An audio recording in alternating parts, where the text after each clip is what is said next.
Ooh, I'm a little scared. I'm a little scared.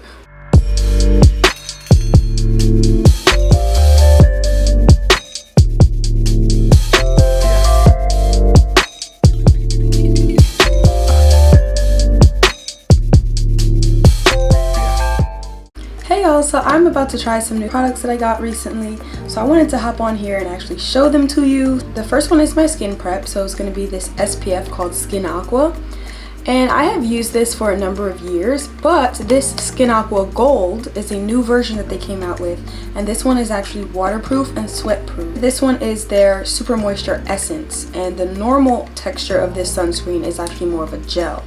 So I'm excited to try this one because I think it's going to be a bit more creamy and what I'm used to with my Supergoop sunscreen that I've been using. So I hope this one does not have any white cast. Ooh, I'm a little scared. I'm a little scared. I'm a little scared. Ooh, ooh, ooh. Let's see. I bought this from one of my favorite Asian skincare stores and they have no returns, no exchanges, so let's hope this looks nice. Okay, I was scared for no reason. It's not really a cast. Wow, that texture is nice. I like that. I can't tell if there's a cast. Do I look grayer than before? No? Okay, cool. Let's move on.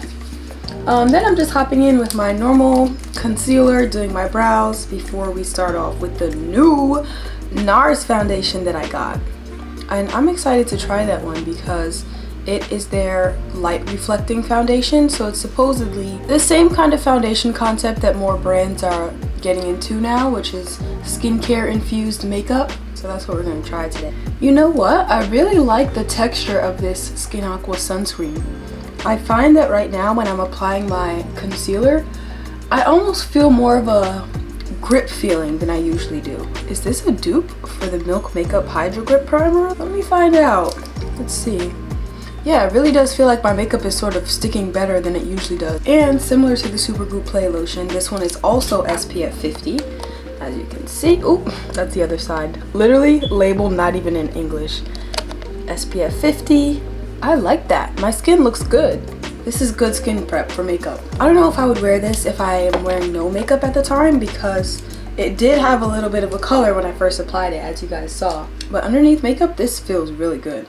This brow pencil that I'm using is also a new one. This is the Morphe brow pencil, and I have the color Chocolate Mousse. I don't know, something's off with this one. I don't like it as much as I like my Revolution Pro brow pencil that I'm used to using. This is not my favorite because the color is off. I don't know, something with the texture is off too. Like my brows look thick and muddy even though I've been using these super hair-like strokes. The strokes just come off too thick even when you're being light-handed. I actually can't wait to return this.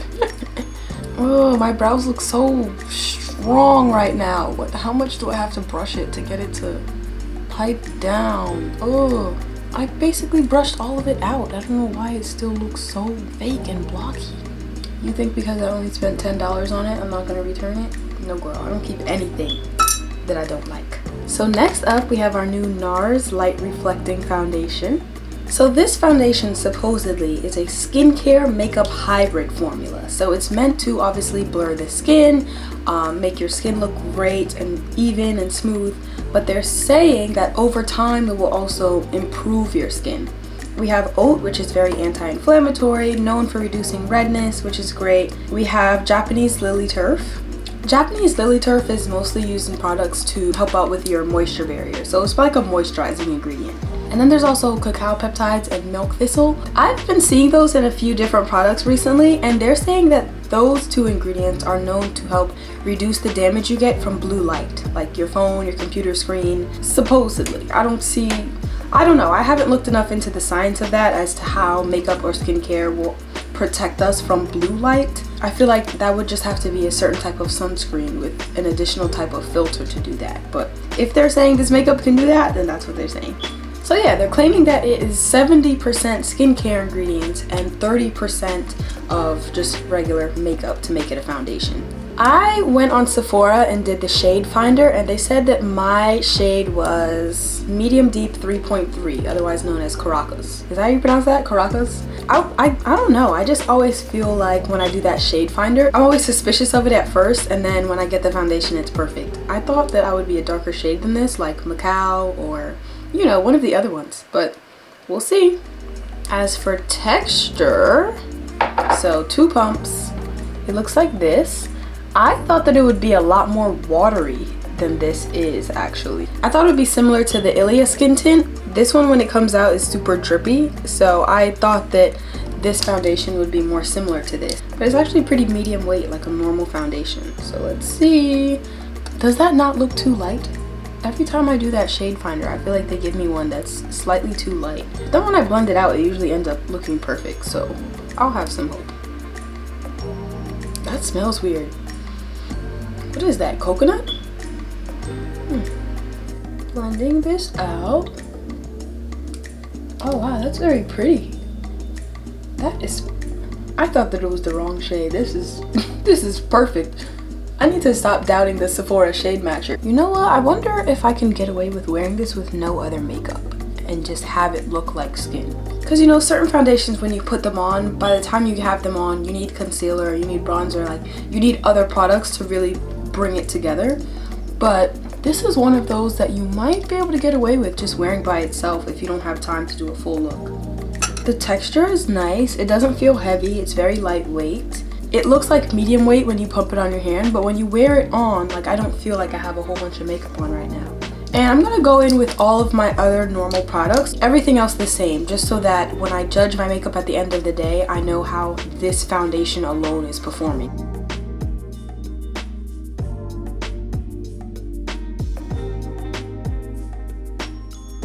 I already did my concealer, eyeshadow, eyeliner, set my brows. Now I'm just putting in some bronzer.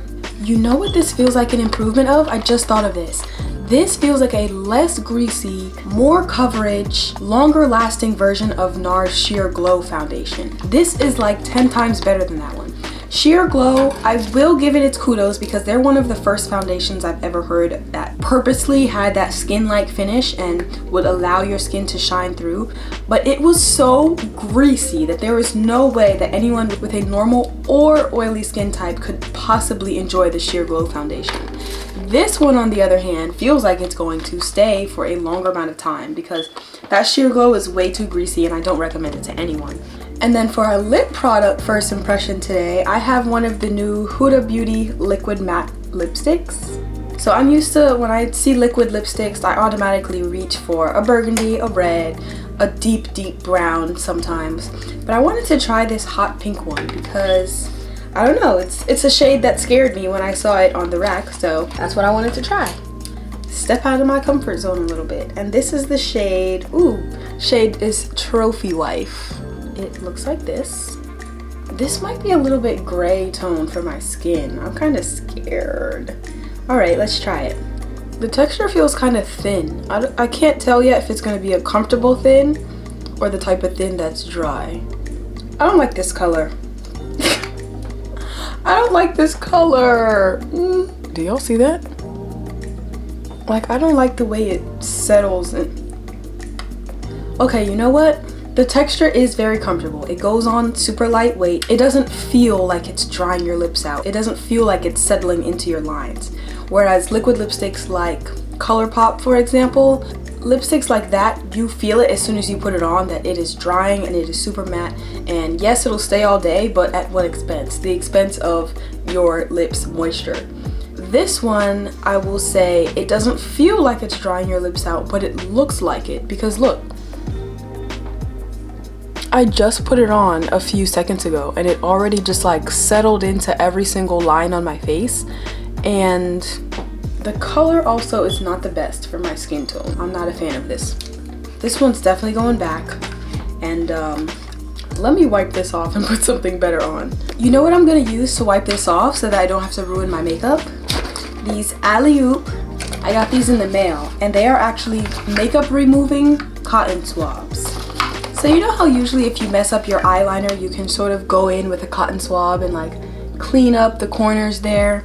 These are liquid filled makeup removing cotton swabs. So all you have to do is like break off the top, and I'll just show you. You see that blue line that's on there? You actually just have to break along that line, and then the Q-tip will have makeup remover in it. Ooh! Okay, yeah, so you snap it like that, and then something's supposed to happen. Oh! And then it comes out on the other side. So I'm gonna use this to take off my lipstick because I don't want to ruin the rest of my makeup.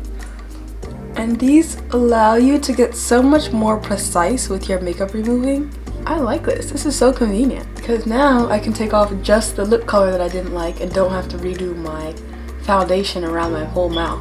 And then this is what the makeup remover swab looks like after. Isn't that so cool? Like, how did they even think of that? You literally just snap off one end and then all of the liquid rushes down to this end, and this is the side that I use to remove everything. That was very convenient. And it comes with 24 of these in a pack. This is genius. This is genius. I love this. So instead of that lipstick that I didn't like, I'm actually just going to go in with my NYX Soft Matte Lip Cream, and this is in the shade Berlin. I got this Morphe 421 mini concealer brush, and even though it's made for concealer, I actually bought it to use as a lip brush. Because my favorite lip liner shade is such a dark brown, when I put on lipsticks in between my lips, I noticed that I tend to have like a very dark line around my lips still. Sometimes it just needs a little blending to marry the colors together a little better. So I'm gonna do that. I like that. I think because it's a concealer brush, it made it extra comfortable to use as a lip brush because it's already that perfect shape. It's nice and flat, it's thin, and it's pretty stiff as well, so it wasn't like moving the color all over the place. It just allowed me to marry those lines together better. So I'm a fan of this lip brush. I will definitely be keeping it. And then to finish off today, if you guys know the brand Sol de Janeiro, they're the brand that makes Brazilian Bum Bum Cream that everybody loves and goes crazy for. They also make my favorite Copacabana body shimmer, and I like to take that with me on vacations. But they have a fragrance and they call it the scent of summer. It smells so warm and delicious. When I put this on, I feel like it is the middle of summertime and I just got out of the shower and I put on my favorite vanilla fragrances and I'm just chilling there feeling and smelling delicious. Later on that day I have plans to go get some ice cream and then I come back and chill and watch my favorite shows. This just, ooh. So this is not really a first impression because the first time I actually smelled it was in the store. But as soon as I sprayed it, I was like, I need this. I was like, I need this. Definitely a success. And then I also got this hair perfume by a brand called Nude Sugar. I got this at Ulta, and this one is almost like a more spicy version of that Sol de Janeiro fragrance. And I like to spray this in my hair because sometimes when I have had my hair curled, it can get a little bit of that curling iron smell to it, and I don't like that. So I like to spritz the little hair perfume, and I love the way this one smells. It's like nice vanilla, very sugary and spicy, and just, ooh, I feel so delicious right now. So it is 4 o'clock now. I've now had on this foundation for 6 hours and I really like the way it looks. When I first put it on, I was afraid that it was looking a little bit too greasy. So all I did was I set it with my Sephora Micro Smooth powder. After I applied the powder, it was pretty much set and it's been looking perfect ever since. Now, given it's my off day today, so I haven't gone anywhere, I haven't had to put any mask on, so there's really nothing that was standing in its way today, so hence why it probably looks perfect still. The only thing that I was afraid of is that it was looking a little bit more cakey than my usual. Like if you can see here, you can kind of see the texture of my skin a little more, which you don't usually see at all with my other foundations, but I'm not mad at it. Like, so far so good. I'm a fan. Oh my goodness, you guys, it is 4 in the morning and I'm editing this video and I completely forgot to do a second check-in with the foundation. This is how it's looking. As you can see, it is completely gone from most areas of my face, but that could also be because like while I'm on the computer I tend to rest my hand on my face. It definitely started to break down a bit, like you can see where it's wiping off. I would say that it was flawless for the first like 2 or 3 hours, and it was okay for the next maybe 5 hours after that, and then after that it was downhill. So I would say this is a daytime foundation, not something you wear from the time you're getting ready for work in the morning all the way to dinner at night. That's it. It's literally only on the top half of my face now. Like everything down here is wiped, gone, evaporated. But that's it. But yes, those are all of the first impressions I had for you guys today. So it was the new NARS foundation. I had the Skin Aqua Gold Essence. We had this Huda Beauty liquid lipstick in the shade Trophy Wife, which unfortunately was not a success. We have this Morphe 421 brush as a lip brush. We had our Sol de Janeiro perfume, and then we had our Nude Sugar hair perfume, both of which were successes. And that is all, guys, for our first impressions today. We had some good options. Let me know what you think in the comments of some of the products I've tried, if any of these are now on your shopping list. But I will see you guys next week for another episode of Brit's Recent Beauty, and next month for a whole new season of Fine Beauty Bible. Have a good day.